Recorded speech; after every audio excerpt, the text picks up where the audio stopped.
Oi, pessoal, tudo bem? Aqui é a professora Mirtz e hoje vamos fazer a correção das atividades do livro de Geografia, tá? O capítulo 4, que fala sobre as desigualdades no mundo atual. A primeira atividade está na página 386. Então, vamos lá. A primeira questão. Por que, em sua opinião, é importante o governo ter conhecimento do IDH de seu país? Esses dados, eles refletem, pessoal, a qualidade dos serviços públicos e a qualidade de vida da população em geral. Podem servir, por exemplo, para orientar políticas públicas, implantação de saneamento básico, construção de escolas, hospitais, moradias e etc. Tá bom? E a número 2. Sobre os indicadores de PIB e renda per capita, é correto afirmar que nenhum desses indicadores, isoladamente, traduz de maneira eficiente as desigualdades sociais de um país. Tá? Então, vamos lá para a questão número 3.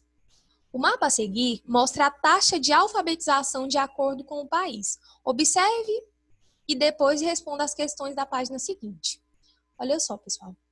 Aqui, né, é a população alfabetizada em porcentagem. Aqui de laranja, né, mais escuro, são os países, né, acima de 95%, tá? Que a população é alfabetizada. Então, a gente tem alguns exemplos aqui, como Canadá, Estados Unidos, Noruega, né? Japão.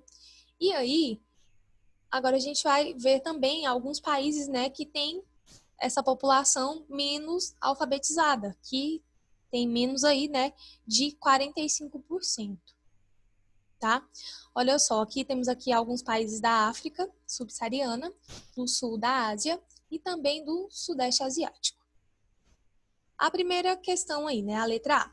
Analise a situação dos países do mundo no que diz respeito à taxa de alfabetização. Então, a gente pode observar, né, que os países da África subsaariana, sul da Ásia e também o Sudeste, eles apresentam, né, uma taxa de alfabetização mais baixa. E os países lá da Europa, né, da Ásia Central e também de alguns outros locais, apresentam taxas de alfabetização mais elevadas. Bom? A letra B. Em sua opinião, por qual motivo alguns países apresentam taxas de alfabetização mais elevadas do que outros? Tá? Então, vamos lá. Justifique. A taxa de analfabetismo revela o percentual da população de um país com idade acima de 15 anos que não foi alfabetizada. Essa taxa está diretamente relacionada à renda familiar e ao nível dos serviços de educação de um país. Portanto, países nos quais a população apresenta renda per capita menor e seus governos investem menos em educação, registram de modo geral taxas de alfabetização mais baixas, tá? Então, como a gente viu lá, né, no caso ali da África subsaariana, do sul da Ásia e também do Sudeste. A número 4 está falando para leia o texto a seguir. Com certeza vocês já leram o texto e vamos lá. Agora, escreva um pequeno texto indicando a qual tipo de desigualdade socioeconômica o texto se refere, resumindo seus principais pontos. Bom, pessoal, esse texto aqui está falando sobre a desigualdade de gênero, né? Mostrando aí que as mulheres e as meninas são mais numerosas que os homens, né, e os meninos, em relação de diversos problemas socioeconômicos, como pobreza e analfabetismo, tá bom? Então, o problema, né, retratado no texto é a desigualdade socioeconômica, né, que é a desigualdade de gênero, tá? Agora, vamos fazer a correção da página 394, tá bom? Bom, pessoal, a número 1. De acordo com o mapa da página 388, como podemos regionalizar o mundo tendo como critério o desenvolvimento socioeconômico dos países, tá? Então, vamos lá. O mapa, ele mostra, né, que de acordo com o nível de desenvolvimento socioeconômico dos países, o mundo pode ser regionalizado em países desenvolvidos e países subdesenvolvidos, que formam, né, dois grupos, das economias em desenvolvimento e das economias menos desenvolvidas. Tá? A número 2. Compare os dois gráficos da página 389 e, de acordo com o que estudou, explique a relação entre eles. Então, vamos lá. Os gráficos, eles mostram, né, que os países que geram a maior parte da riqueza do mundo também são os países, né, nos quais vive uma parcela pequena da população mundial, tá? Então, quer dizer o quê? Que a riqueza, né, produzida no mundo vem, né, dos países desenvolvidos, e é nos países desenvolvidos que tem uma pequena parcela da população mundial. Bom? A número 3. Relacione as colunas abaixo. Aqui a gente tem os países subdesenvolvidos, países emergentes e os países desenvolvidos. Então, vamos lá. Essa aqui, né, olha só, possuem parques industriais diversificados de alta tecnologia, onde atuam profissionais qualificados com técnicas de produção sofisticadas para produtos que, em geral, são exportados com alto valor agregado, graças à política protecionista. Então, aqui são os países desenvolvidos, tá? Olha só. Países que historicamente foram submetidos à condição de exploração de suas riquezas naturais durante o período colonial e que atualmente têm baixo nível de desenvolvimento industrial e tecnológico e grandes desigualdades na distribuição de renda e riquezas entre a população. Então, aqui a gente está falando dos países subdesenvolvidos, tá? Letra A. E o último, né, países com características de subdesenvolvimento que vêm apresentando crescimento econômico e IDH considerado médio ou alto pela ONU. Aqui são os países emergentes, né, a letra B, tá? Número 4. Os baixos indicadores sociais e econômicos revelam a má qualidade de vida da maior parte da população de muitos países subdesenvolvidos, que não têm acesso a esgoto e água tratada e que contam com serviços de saúde pouco eficientes. Tendo como base essas informações, assinale as alternativas corretas. Então, vamos lá. De maneira geral, podemos dizer que os países subdesenvolvidos apresentam maior quantidade de problemas sociais relacionados às condições socioeconômicas da população. E também a gente pode marcar esse último aqui, né, que é a maior ocorrência de doenças como cólera, citosomose, a hepatite viral, a leptospirose e entre outras, tá? Número 5. Nas últimas décadas, a ascensão econômica de um conjunto de 5 países denominados BRICS chamou a atenção do mundo, Que países são esses e por qual motivo são chamados de países emergentes? Então, vamos lá, gente.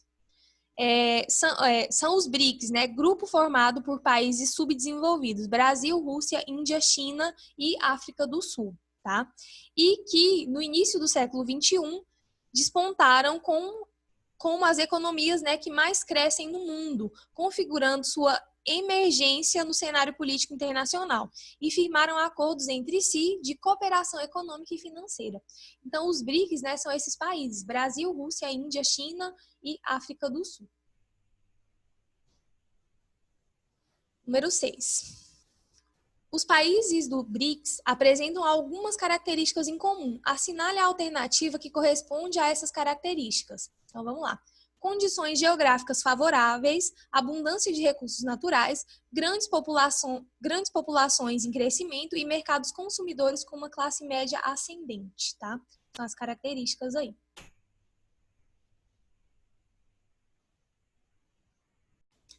Bom, pessoal, vamos fazer a correção aí das atividades da página 401. Os períodos do desenvolvimento do capitalismo podem ser divididos em 3 etapas históricas relacionadas às 3 revoluções industriais.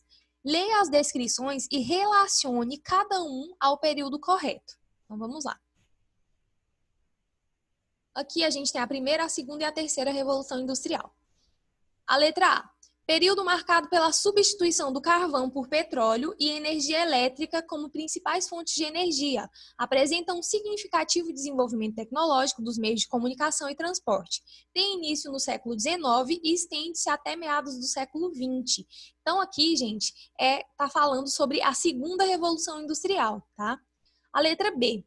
Período caracterizado pela forte influência do conhecimento científico no desenvolvimento da tecnologia empregada nos meios de produção. Tem início, né, em meados do século XX e se desenvolve até os dias atuais. Aqui está falando sobre a terceira revolução industrial, pessoal. Letra B, terceira revolução industrial. E a letra C, período marcado pela utilização do carvão como principal fonte de energia e inserção, né, de novas tecnologias no sistema produtivo, como máquina a vapor e o tear mecânico. Estende-se do século XVIII ao século XIX. Aqui é a primeira revolução industrial, tá? Vamos para número 2. Explique com suas palavras a divisão social do trabalho do sistema capitalista. Então vamos lá, gente. A divisão social do trabalho é o processo que estabelece determinados trabalhos divididos e isolados uns dos outros em lugares específicos, tá, pessoal? A número 3. Explique com suas palavras a divisão de classes do sistema capitalista. Então vamos lá. A divisão, né, é entre o proprietário dos meios de produção e o trabalhador que vende sua mão de obra em troca de um salário, tá, pessoal? Número 4. Qual é a relação entre o capitalismo comercial e o período das grandes navegações? Então, vamos lá. É que, né, a necessidade de abrir novas rotas comerciais a fim de acumular riquezas para a burguesia e para o Estado era um dos objetivos do mercantilismo na época, tá? Do mercantilismo da época. A número 5. A partir do século VIII, na Europa Ocidental, o mundo feudal foi sendo gradativamente substituído pelo modo de produção capitalista, cujo processo de desenvolvimento foi lento e ocorreu de maneira diferenciada nas diversas regiões do planeta. Com base nessa leitura, e considerando-se outros conhecimentos sobre o assunto, é incorreto afirmar que, a letra C aqui, ó, na fase do capitalismo financeiro, que ocorreu aí no século XVIII, especialmente na Inglaterra e na Alemanha, a principal prática econômica foi o mercantilismo. Tá falsa essa questão, tá? Tá incorreta. Então vamos lá. A número 6. Os avanços científicos ocorridos durante as revoluções industriais e as diferentes etapas do capitalismo possibilitaram melhor qualidade de vida das populações ao desenvolver setores como saúde, comunicação, transporte e lazer. Alguns desses serviços, porém, vêm acarretando uma série de preocupações quanto ao futuro da espécie humana no planeta.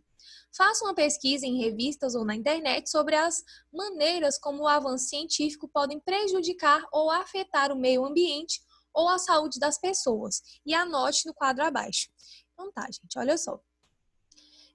A criação, né, de novas tecnologias pode degradar o meio ambiente, tá? Ou seja, degradar a natureza, pode também, né, acarretar vários problemas, né? A criação aí de armas de alta tecnologia, como bombas atômicas, armas bioquímicas, armas biológicas, tá? Entre outros exemplos.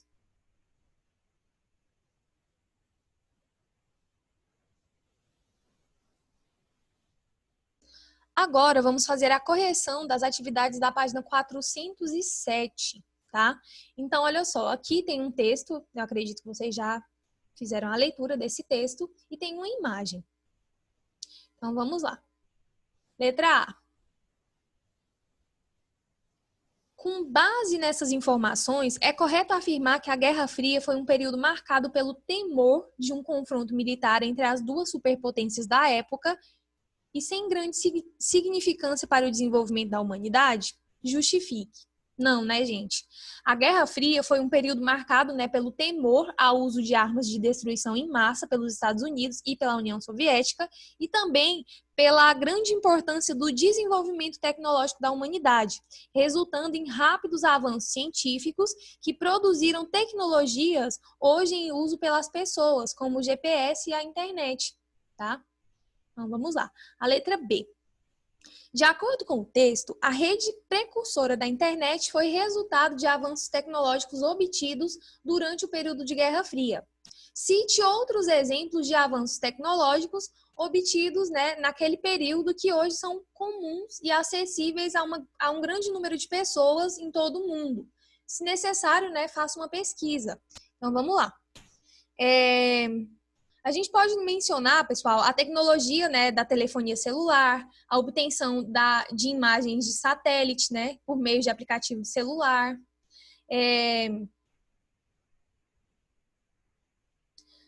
Outra coisa também foi a invenção do forno micro-ondas, câmeras fotográficas digitais, os alimentos desidratados. Então, teve vários avanços aí, né?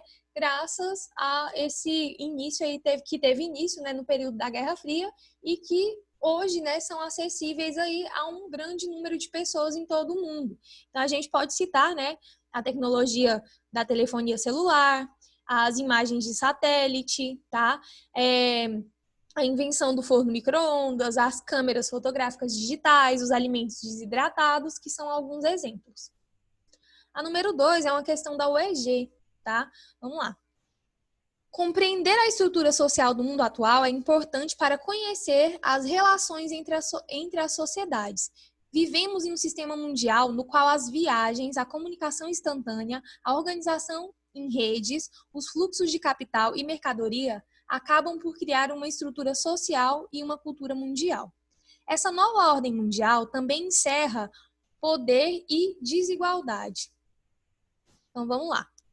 Considerando essa afirmativa, conclui-se que: letra A nova ordem mundial vem se apresentando como uma realidade mais complexa, marcada por disparidades entre os países ricos e pobres, norte versus sul, rivalidades religiosas, choques de interesse entre nações. Então, é a letra A aqui, tá? Número 3. Em 2018, a Rússia sediou a Copa do Mundo de Futebol, recebendo em seu território seleções de vários países. Faça uma pesquisa em revistas ou na internet sobre a importância política e econômica desse evento para o país que durante muitos anos esteve sob o sistema socialista. Anote as informações abaixo. Olha só, pessoal, a reportagem, né, ela comenta sobre a abertura da Rússia em relação ao comércio e às relações políticas exteriores e o incentivo ao turismo e ao desenvolvimento da economia local proporcionada pela Copa do Mundo de Futebol. Porque, como a gente sabe, a Rússia era um país fechado, ela era um país socialista. Então, a partir do momento que ela começou, né, a se abrir para o capitalismo, teve a Copa do Mundo em 2018 e isso fez com que aumentasse, né, o turismo, tá, naquela região. Então, a Copa do Mundo é um evento muito importante.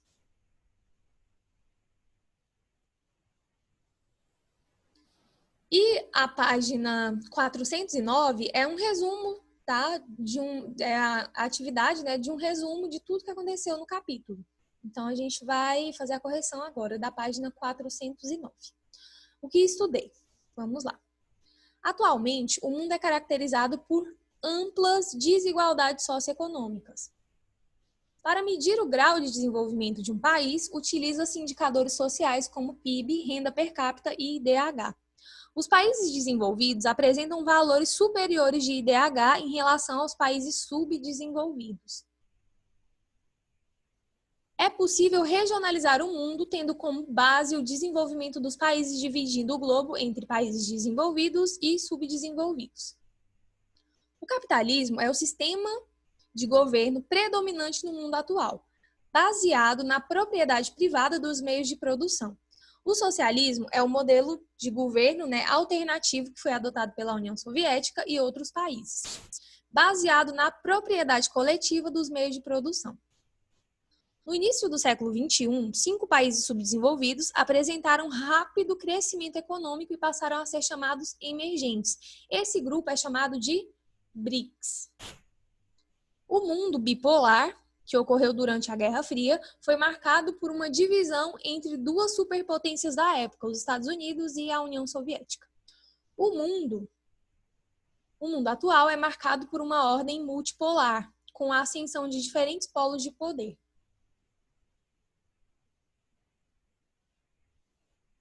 Bom, pessoal, a correção vai ficando por aqui e eu espero que vocês façam a correção corretamente. Tchau!